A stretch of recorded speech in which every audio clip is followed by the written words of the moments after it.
तो हेलो कक्षा 10 के बालकों और बालिकाओं। आज पढ़ने वाले हैं ऑर्गेनिक केमिस्ट्री का लेक्चर नंबर 4 एल्कीन्स। हाइड्रोकार्बन्स का सेकंड पार्ट है एल्कीन्स। एल्कीन्स हमारे डबली बॉन्डेड होते हैं। एल्कीन्स हमारे डबल बॉन्डेड होते हैं और एल्कीन्स हमारे अनसैचुरेटेड हाइड्रोकार्बन्स होते हैं।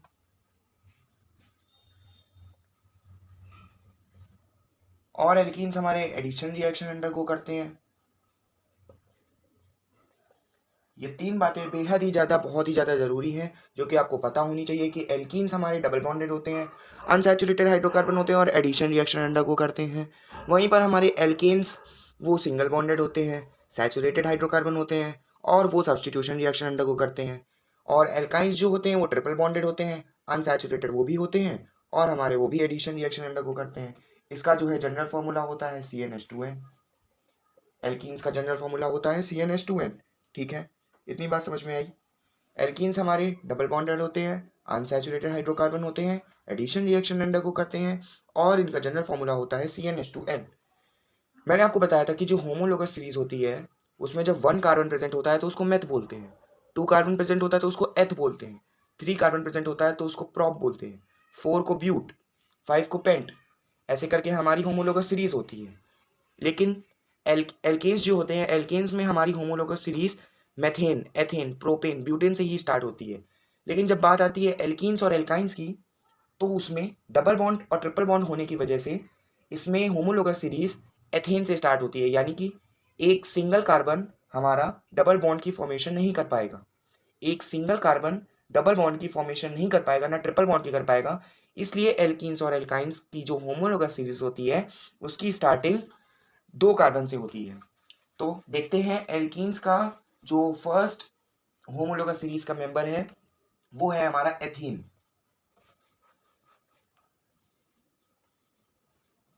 एथीन है हमारा फर्स्ट होमोलोगस सीरीज का member of alkenes. General formula of alkene is CnH2n। So here is एथ। एथ यानी कि 2 कार्बन होंगे तो कार्बन 2 है, हाइड्रोजन 4 होंगे।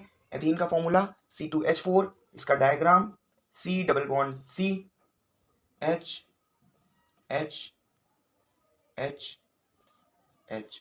बॉन्ड एंगल 120 डिग्री होता है जो कि आपको पता होना चाहिए। तो अभी तक इतना बताया है कि जनरल फॉर्मूला होता है एल्कीन्स का CnH2n। एल्कीन्स का फर्स्ट मेंबर मेथीन नहीं होता है, एथीन होता है। क्यों? क्योंकि कार्बन और कार्बन के बीच में डबल बॉन्ड बनता है और एक कार्बन कभी भी डबल बॉन्ड की फॉर्मेशन नहीं कर पाएगा। एथीन हमारे एडिशन रिएक्शन अंडरगो करते हैं और अनसैचुरेटेड हाइड्रोकार्बन्स होते हैं। एल्कीन्स का जो बॉन्ड एंगल होता है वो होता है 120 डिग्री। ठीक है, अब देखते हैं आइसोमर्स इन एल्कीन्स। आइसोमर्स देख लेते हैं। आइसोमर्स हमारे क्या होते हैं? आइसोमर्स मैंने आपको बताया था compound having same molecular formula. Isomers compound having same molecular formula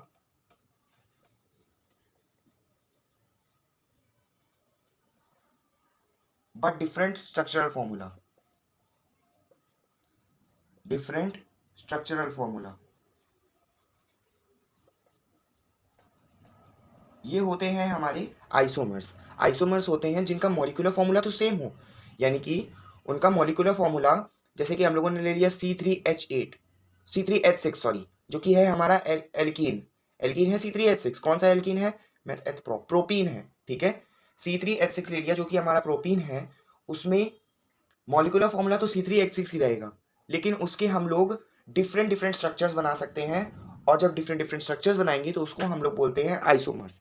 ठीक है, बात समझ में आई बात? आइसोमर्स क्या होते हैं? तो एक आइसोमर्स देख लेते हैं एल्कीन्स का जो कि है हमारा ब्यूटीन। तो ब्यूटीन हमारे कितने आइसोमर्स बनाता है वो देखते हैं। ब्यूटीन देखिए, एल्कीन्स में क्या होता है कि जो हमारे आइसोमर्स होते हैं उसमें या तो हम लोग कार्बन जो अटैच्ड है उसमें उस कार्बन को हम लोग सब्स्टिट्यूएंट ग्रुप में भेज दें और उसकी पोजीशन चेंज करके हम लोग एक आइसोमर बना सकते हैं। और दूसरा जो डबल बॉन्ड दिया है उसको हम लोग इधर से उधर शिफ्ट करके बना सकते हैं। तो पहला हो गया हमारा पोजीशन आइसोमर, पोजीशन आइसोमर, और दूसरा हो गया हमारा चेन आइसोमर। पहला हो गया पोजीशन आइसोमर और दूसरा हो गया बॉन्ड आइसोमर। यानी कि जब हम लोग बॉन्ड की पोजीशन चेंज कर देते हैं, पहले इधर वाले कार्बन के बीच में था बॉन्ड, अब इधर वाले कार्बन के बीच में है, तो ये हमारा बॉन्ड आइसोमर हो जाएगा। और जब पोजीशन यानी कि मेथिल ग्रुप या सब्स्टिट्यूएंट ग्रुप को हम लोग चेंज कर देते हैं तो वो हमारा पोजीशन आइसोमर हो जाता है। तो देखिए ब्यूटीन के आइसोमर्स कैसे बनते हैं। देखिए ब्यूटीन यानी कि कितने कार्बन प्रेजेंट होंगे, 4 प्रेजेंट होंगे, तो 1 2 3 4, ठीक है, 4 कार्बन प्रेजेंट होंगे। 4 कार्बन प्रेजेंट है और ब्यूटीन है, तो एक यहाँ पर डबल बॉन्ड लगा दीजिए, ठीक है।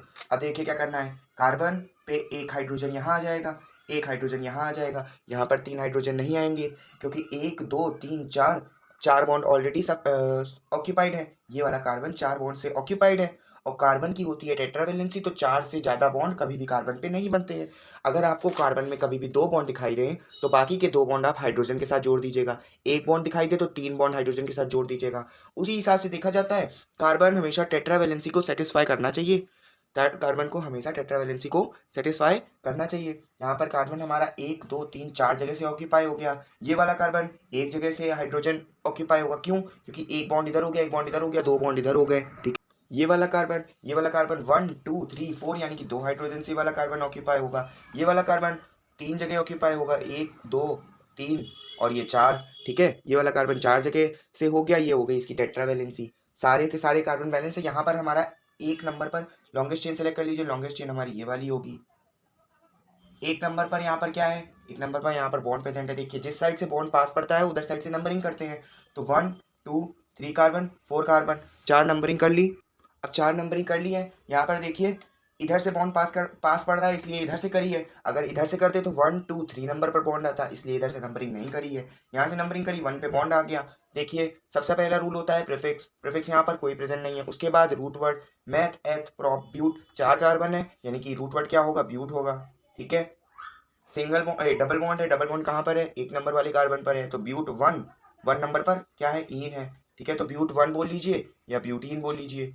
ये हो गया हमारा नॉर्मल ब्यूटीन, ठीक है, ये हो गया हमारा नॉर्मल ब्यूटीन। अब देखिए ये हो गया हमारा नॉर्मल ब्यूटीन। अब अगर इस वाले डबल बॉन्ड को हम लोग इस जगह पर करते हैं तो डबल बॉन्ड हमारा बीच में हो जाएगा, यानी कि पहले डबल बॉन्ड हमारा 1 नंबर पे था, अब डबल बॉन्ड हमारा 2 नंबर पे आ जाएगा। तो यहाँ पर जो फॉर्मूला होगा हमारा वो होगा ब्यूट 2 इन, ठीक है।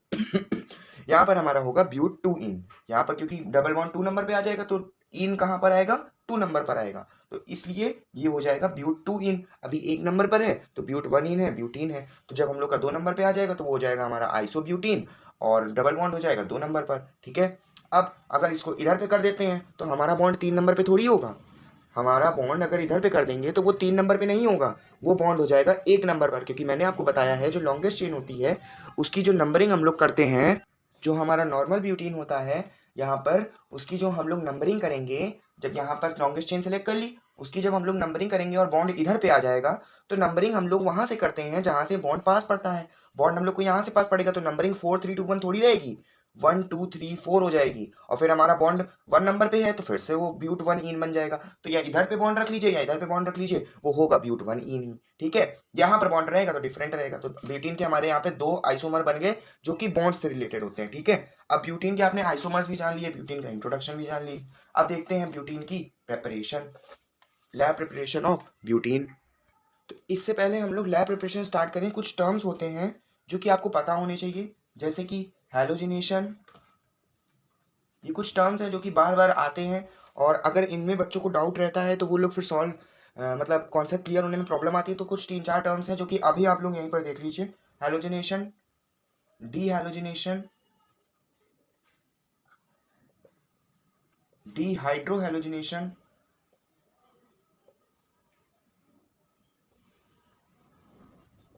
डिहाइड्रेशन, डिहाइड्रेशन, हाइड्रेशन और हाँ बस। देखिए हैलोजिनेशन, देखिए जहां जहां पे डी लग जाएगा ना, जहां जहां पर, यहाँ पर एक और हाइड्रो हैलोजिनेशन, हाइड्रो हैलोजिनेशन, ठीक है। देखिए हैलोजिनेशन में जहां जहां पे डी लग जाएगा, इन प्रोसेसेस में जहां जहां पर डी लग जाएगा वहां वहां पर रिमूवल होता है, डी यानी कि रिमूवल, और डी नहीं लगा है इसका मतलब वो चीज ऐड हो रही है। तो यहाँ पर डी हैलोजिनेशन है, यानी कि हैलोजन यहाँ पर रिमूव हो रहा है, डी यानी कि रिमूवल और हैलोजिनेशन यानी कि हैलोजन, तो removal of halogen is called D halogenation. Hydro, hydro word हमारा हाइड्रोजन को सिग्निफाई करता है और hydra word, hydra, hydra water को सिग्निफाई करता है और हाइड्रो हाइड्रोजन को सिग्निफाई करता है। तो यहाँ पर क्या रिमूव होगा, डी हाइड्रो हैलोजिनेशन यानी कि हाइड्रोजन रिमूव होगा और हैलोजन रिमूव होगा। ये हैलोजिनेशन है तो यहाँ पर हैलोजन का एडिशन होगा। ये डिहाइड्रेशन है यानी कि यहाँ पर हाइड्रा, हाइड्रा क्या होता है, वाटर होता है, तो यहाँ पर वाटर रिमूव होगा क्योंकि डी लगा है, ठीक है। उसके बाद हाइड्रेशन, हाइड्रेशन यानी कि हाइड्रा क्या होता है, वाटर होता है, तो यहाँ पर वाटर का एडिशन हो रहा है। हाइड्रो हेलोजिनेशन यानी कि हाइड्रा यानी कि वाटर, तो यहाँ पर डी लगा नहीं है, इसका मतलब वाटर का एडिशन होगा। ये है हाइड्रो हेलोजिनेशन यानी कि यहाँ पर भी डी नहीं लगा, इसका मतलब जो भी कंपाउंड यहाँ पर लिखा है उसका एडिशन होगा। हाइड्रो यानी कि हाइड्रोजन, हेलोजन यानी कि जो हमारा हेलोजिनेशन यानी कि यहाँ पर हो गया हेलोजिनेशन, ये हेलोजन हो गया। तो हाइड्रो, हाइड्रोजन और हेलोजन जब इन दोनों का एडिशन होगा तो वो हो जाएगा हाइड्रो हेलोजिनेशन। ये बात समझ में आ गई। अब आते हैं इसके लैब प्रिपरेशन पर। देखिए इसका लैब प्रिपरेशन, यहाँ पर क्या करते हैं, एक फ्लास्क लेते हैं, उसके अंदर हम लोग ले लेते हैं एथिल एल्कोहल, ठीक है, यानी कि C2H5OH ले लिया हम लोगों ने एथिल एल्कोहल, और यहाँ से ये हो रहा है कॉन्सेंट्रेटेड H2SO4 पास हो रहा है, कॉन्सेंट्रेटेड H2SO4 पास हो रहा है। क्या करते हैं, C2H5OH यानी कि डिहाइड्रेशन हो रहा है। डिहाइड्रेशन मतलब मैंने आपको बताया था हाइड्रा है और डी है यानी कि रिमूवल ऑफ वाटर, तो इस प्रोसेस में वाटर रिमूव होगा, ठीक है। ये क्या हो गया हमारा, ये है एथिल अल्कोहल। एथिल अल्कोहल की रिएक्शन हम लोग कराते हैं कॉन्सेंट्रेटेड H2SO4 से, और ये रिएक्शन हमारी होती है 170 डिग्री सेल्सियस पे, ठीक है। ये रिएक्शन हमारी 170 डिग्री सेल्सियस में होती है। C2H4 जो कि हमारी एथीन है वो रिमूव होगी और यहाँ पर वाटर मिलेगा, ठीक है। ये है हमारी रिएक्शन जो कि 170 डिग्री सेल्सियस में होती है, कॉन्सेंट्रेटेड H2SO4 यूज करते हैं। यहाँ पर जब इस कॉन्सेंट्रेटेड H2SO4 और C2H5OH यानी कि हमारे एथिल अल्कोहल, अच्छा एथिल अल्कोहल बोल लो चाहे एथेनॉल बोल लो, एक ही बात है, क्योंकि ऑल, ऑल क्या होता है, अल्कोहल का सफिक्स होता है, ठीक है। तो एथेन यानी कि 2 कार्बन, एथिल यानी कि 2 कार्बन और अल्कोहल यानी कि OH ग्रुप, ऑल यानी कि OH ग्रुप, तो दोनों चीजें एक ही हैं, ठीक है। यहाँ पर हमारी जो एथेन प्रिपेयर होती है वो इम्प्योर होती है, तो उस एथीन को हम लोग पास कर देते हैं NaOH सॉल्यूशन से, और NaOH सॉल्यूशन से पास करने के बाद यहाँ पर प्योर एथीन मिलती है, जिसका हम लोग यहाँ पर वाटर है ये, ठीक है। ये हमारा पूरा, ये फ्लास्क पूरा वाटर से फिल है, और इसका हम लोग यहाँ से क्या करा देंगे, डाउनवर्ड डिस्प्लेसमेंट ऑफ वाटर। ये हमारा पूरा वाटर फिल है, यहाँ से हम लोग डाउनवर्ड डिस्प्लेसमेंट ऑफ वाटर करा देंगे और ये हमारी यहाँ पर एथीन गैस मिल जाएगी, ठीक है। ये हमारी यहाँ पर एथीन गैस मिल गई। ये कैसे बादल बनानी है एथीन के, ये हमारी यहाँ पर एथीन गैस मिल जाएगी। ये थी रिएक्शन, देख लीजिए अच्छे से। एक फ्लास्क लिया, उस पर एथिल अल्कोहल लिया, एथिल अल्कोहल में कॉन्सेंट्रेटेड H2SO4 ऐड करके उसको हीट किया, हम लोगों को मिली एथीन जो कि हमारी इम्प्योर है। फिर उसको पास कर दिया NaOH सॉल्यूशन से, तो हमारी वो एथीन प्योर हो गई। प्योर होने के बाद उसमें वाटर का डाउनवर्ड डिस्प्लेसमेंट बना के उसको कलेक्ट कर लिया। तो इस तरीके से हमारी एथीन गैस की प्रिपरेशन और कलेक्शन होती है। अब देखिए लैब प्रिपरेशन से क्वेश्चंस क्या क्या आते हैं। देखिए लैब प्रिपरेशन से क्वेश्चन क्या क्या आते हैं, लैब प्रिपरेशन हटा देते हैं। लैब प्रिपरेशन से क्या क्या क्वेश्चन आते हैं, ये आएगा कि NaOH सॉल्यूशन से क्यों पास किया, NaOH सॉल्यूशन से क्यों पास किया, इम्प्योरिटीज प्रेजेंट होती हैं इसलिए पास किया। इम्प्योरिटीज किसकी प्रेजेंट होती हैं, सल्फर डाइऑक्साइड की और कार्बन डाइऑक्साइड की इम्प्योरिटीज, ठीक है। तो सल्फर डाइऑक्साइड और कार्बन डाइऑक्साइड की इम्प्योरिटीज रिमूव करने के लिए इसको हम लोगों ने NaOH सॉल्यूशन से पास कर दिया। अब देखिए डाउनवर्ड डिस्प्लेसमेंट ऑफ वाटर क्यों किया है, डाउनवर्ड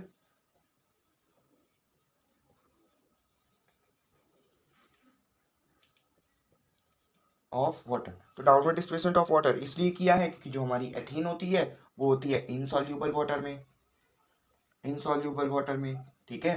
एथीन हमारी इनसॉल्यूबल होती है वाटर में, और दूसरी बात एथीन जो है वो हमारी इनफ्लेमेबल गैस है, ठीक है। तो ये 2 रीजन आपको याद होने चाहिए। डाउनवर्ड डिस्प्लेसमेंट ऑफ वाटर क्यों कराया है, क्योंकि इनसॉल्यूबल होती है वाटर में और इनफ्लेमेबल गैस है, ठीक है। NaOH सॉल्यूशन से क्यों पास कराया था, इम्प्योरिटीज रिमूव करने के लिए पास कराया था। किसकी इम्प्योरिटीज, सल्फर डाइऑक्साइड और कार्बन डाइऑक्साइड की, ठीक है। C2H5OH की रिएक्शन हम लोगों ने कराई कॉन्सेंट्रेटेड H2SO4 से 170 डिग्री सेल्सियस पे, तो क्या मिला, एथेन एथीन मिला C2H4 सॉरी, एथीन मिला C2H4 और मिला हम लोगों को वाटर। ठीक है, अच्छा एक और बात, जो हम लोगों ने यहाँ पर वाटर लिया था ना, जिसका डाउनवर्ड डिस्प्लेसमेंट कराया था, उसमें हम लोगों ने एल्यूमिनियम सल्फेट भी थोड़ा सा ऐड किया था, थोड़ा सा Al2SO4 यानी कि एल्यूमिनियम सल्फेट भी ऐड किया था। अब एल्यूमिनियम सल्फेट इसलिए ऐड किया था ताकि फ्रोथिंग ना हो सके, फ्रोथिंग ना हो सके। ठीक है, ठीक है, एल्यूमिनियम सल्फेट क्यों ऐड किया है, ताकि फ्रोथिंग ना हो सके। फ्रोथिंग क्या होती है, फ्रोथिंग इज द सेपरेशन ऑफ, जो कि आपने मेटलर्जी में पढ़ा होगा, फ्रोथिंग होती है, कुछ सब्सटेंसेस होते हैं जो वाटर को एब्जॉर्ब करते हैं, मॉइस्चर को एब्जॉर्ब करते हैं, और कुछ सब्सटेंसेस होते हैं जो हमारे मॉइस्चर को रिपेल करते हैं, रिपेल यानी कि उनसे अट्रैक्ट नहीं होते हैं। तो ये जो दो टाइप के सब्सटेंसेस होते हैं, इनका डिफरेंशिएशन या इनका सेपरेशन करना, तो इन दोनों को जब हम लोग सेपरेट कर देते हैं तो उस प्रोसेस को हम लोग फ्रोथिंग कहते हैं। तो फ्रोथिंग प्रोसेस की मदद से हम लोग इन दोनों सब्सटेंसेस का सेपरेशन करते हैं। तो ताकि ये दोनों सब्सटेंसेस सेपरेट ना हो सके, फ्रोथिंग ना हो सके, इसलिए हम लोग एल्यूमिनियम सल्फेट को यूज करते हैं। दूसरा एक प्रिपरेशन और होता है, एक प्रिपरेशन और होता है डीहाइड्रो हैलोजिनेशन, एक प्रिपरेशन और होता है डीहाइड्रो हैलोजिनेशन एथीन का। इसमें क्या करते हैं, C2H5Cl, C2H5Cl यानी कि एथिल क्लोराइड जो है हमारा, उसमें KOH, एल्कोहलिक और हॉट, ये रिएक्शन आपको याद करनी पड़ेगी। एल्कोहलिक और हॉट KOH ऐड कर दिया, जिससे हम लोगों को मिल गया एथीन। ठीक है, और मिला पोटेशियम क्लोराइड और मिला वाटर। तो डीहाइड्रो हैलोजिनेशन है, हाइड्रो यानी कि वाटर, हाइड्रोजन, और हैलोजन ये देखिए Cl है। ठीक है, Cl हमारा हैलोजन है, तो दोनों चीजें रिमूव हो रही हैं, तो ये हो गई हमारी dehydro halogenation reaction.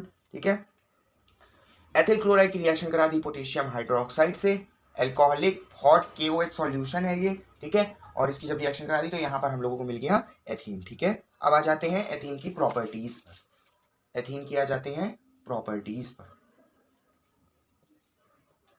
Main property सबसे पहले फिजिकल, कलरलेस होती है,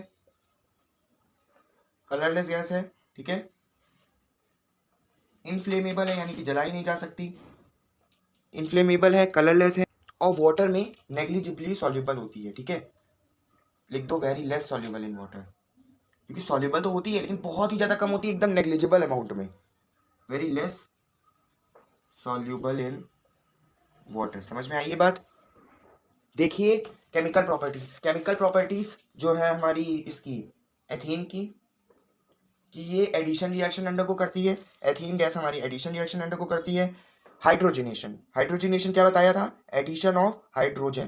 तो C2H4 जब हम लोग इसको, इसकी हाइड्रोजनेशन एडिशन ऑफ हाइड्रोजन करा देंगे निकल की प्रेजेंस में, ठीक है, तो क्या बन जाएगा C2H6, जो कि हमारा एक एल्केन होता है। यहाँ पर C2H4 है, डबल बॉन्डेड है, यहाँ पर एक बॉन्ड ब्रेक हो जाएगा और C2H6 बन जाएगा, हाइड्रोजन का एडिशन हो जाएगा। ठीक है, निकल की प्रेजेंस में ये रिएक्शन होती है, ये हो गई हमारी हाइड्रोजनेशन। हाइड्रोजनेशन यानी कि एडिशन ऑफ हाइड्रोजन, हैलोजनेशन यानी कि एडिशन ऑफ हैलोजन। तो C2H4 और उसमें एक हम लोगों ने हैलोजन ऐड कर दिया यानी कि Cl2 ऐड कर दिया, मान लीजिए, तो 2CH2 Cl बन जाएगा, 2 Cl हो गए। ठीक है, और 2 CH2 हो गए। ठीक है, ये बात समझ में आ गई। और देखिए पॉलीमराइजेशन, पॉलीमराइजेशन क्या होता है, जब हम लोग कुछ मॉलिक्यूल्स लेते हैं एथीन के, यहाँ पर मान सपोज हम लोगों ने n मॉलिक्यूल्स लिए एथीन के, एथीन यही होता है CH2 डबल बॉन्ड CH2, यही होता है एथीन। तो इसके हम लोगों ने L मॉलिक्यूल्स लिए और इसका हम लोगों ने करा दिया पॉलीमराइजेशन, यानी कि हाई प्रेशर और high temperature, high pressure high temperature पे करा दिया, तो हम लोगों को CH2 सिंगल बॉन्ड CH2 के n मॉलिक्यूल मिल जाएंगे, जो कि है हमारी पॉलीथीन, पॉलीथीन यानी कि पन्नी। ठीक है, तो यहाँ पर जब हम लोग इसका एथीन के n मॉलिक्यूल्स का पॉलीमराइजेशन कराते हैं हाई टेम्परेचर और हाई प्रेशर पे, तो हम लोग को मिलती है पॉलीथीन। ठीक है, और ऑक्सीडेशन, ऑक्सीडेशन यानी कि एडिशन ऑफ ऑक्सीजन, तो जब हम लोग एथीन का ऑक्सीडेशन कराएंगे CH2 single bond double bond CH2, इसमें वाटर भी ऐड करना पड़ेगा, और यहाँ पर हम लोगों ने नेसेंट ऑक्सीजन ऐड करी है। नेसेंट ऑक्सीजन मैंने आपको बताया था कि जितनी ऑक्सीजन उस रिएक्शन में रिक्वायर्ड होगी उतनी ऑक्सीजन हम लोगों को नेसेंट ऑक्सीजन से मिल जाएगी। ठीक है, और यहाँ पर हम लोगों ने KMnO4 सॉल्यूशन लिया है, CH2 CH2 OH OH single bond यहाँ पर, ठीक है। तो देखिए जब हम लोगों ने एथीन का ऑक्सीडेशन कराया KMnO4 की प्रेजेंस में, तो क्या होता है, जो ये हमारा KMnO4 सॉल्यूशन है वो पहले होता है पर्पल कलर का होता है, और जब ये रिएक्शन हो जाती है तो पर्पल कलर इसका डीकलराइज हो जाता है, यानी कि पर्पल कलर इसका फेड हो जाता है, पर्पल कलर इसका रिमूव हो जाता है। तो ये थी हमारी एल्कीन्स की प्रॉपर्टीज एडिशन वाली, ठीक है। Hydrogenation, addition of hydrogen, halogenation, addition of chlorine, polymerisation, formation of polythene, ये रिएक्शन हो सकता है। आ जाए तो इसको एक बार देख लीजिएगा। हाई प्रेशर हाई टेम्परेचर पर रिएक्शन होती है। एन मॉलिक्यूल्स ऑफ एथीन का रिएक्शन एन जब करा देते हैं हाई टेम्परेचर हाई प्रेशर पे, तो एन मॉलिक्यूल्स ऑफ पॉलीथीन हम लोगों को मिल जाते हैं। उसके बाद KMnO4 सॉल्यूशन की प्रेजेंस में जब हम लोग एथीन का ऑक्सीडेशन कराते हैं तो क्या होता है, जो KMnO4 सॉल्यूशन है वो पर्पल कलर का होता है, वो डीकलराइज हो जाता है। लास्ट टॉपिक एथीन का, जो कि है उसके यूजेस। एथीन के यूजेस देख लेते हैं जल्दी से। एथीन के यूजेस, तो यूजेस क्या क्या है। एक तो सबसे पहला यूज पॉलीथीन बनाने के काम आता है एथीन, मेकिंग पॉलीथीन बहुत ही ज़्यादा इंपॉर्टेंट है, क्योंकि पॉलीथीन हम लोग डे टू डे लाइफ में यूज़ करते हैं, तो एथीन हमारा पॉलीथीन बनाने के काम आता है, ठीक है। दूसरा, एथीन राइपनिंग ऑफ फ्रूट्स में काम आता है, राइपनिंग ऑफ फ्रूट्स, यानी कि जो हम लोगों के फ्रूट्स होते हैं उनको पकने के लिए यूज होता है। कई फ्रूट्स होते हैं जो पक नहीं पाते हैं, तो उनमें एथीन यूज करा जाता है, जिससे कि हमारे फ्रूट्स पक सके अच्छे से, ठीक है, और जल्दी पक सके। एक तरीके का मान लो फर्टिलाइजर है, ठीक है। डिटर्जेंट्स के मैन्युफैक्चर में यूज होता है, डिटर्जेंट्स के मैन्युफैक्चर में यूज्ड, डिटर्जेंट्स के मैन्युफैक्चर में एथीन यूज होता है, ठीक है। पहला पॉलीथीन बनाने के काम आता है, दूसरा फ्रूट्स को राइपन यानी कि पकाने के काम आता है, तीसरा डिटर्जेंट्स के मैन्युफैक्चर में यूज होता है, ठीक है। तो ये था हमारा ethene uses, lab preparation, addition reaction, double bonded unsaturated CnH2n होता है जनरल फॉर्मूला। आइसोमर समझ में आ गए होंगे, ठीक है। एल्यूमिनियम सल्फेट क्यों यूज करते हैं, ताकि फ्रोथिंग ना हो सके। और डाउनवर्ड डिस्प्लेसमेंट ऑफ वाटर से क्यों कलेक्ट करते हैं, क्योंकि इनसॉल्युबल होता है वाटर में, और दूसरा इनफ्लेमेबल होता है, ठीक है। और NaOH सॉल्यूशन क्यों यूज करते हैं, NaOH सॉल्यूशन हम लोग इंप्योरिटीज रिमूव करने के लिए यूज करते हैं। कौन सी इंप्योरिटीज, सल्फर डाइऑक्साइड और कार्बन डाइऑक्साइड।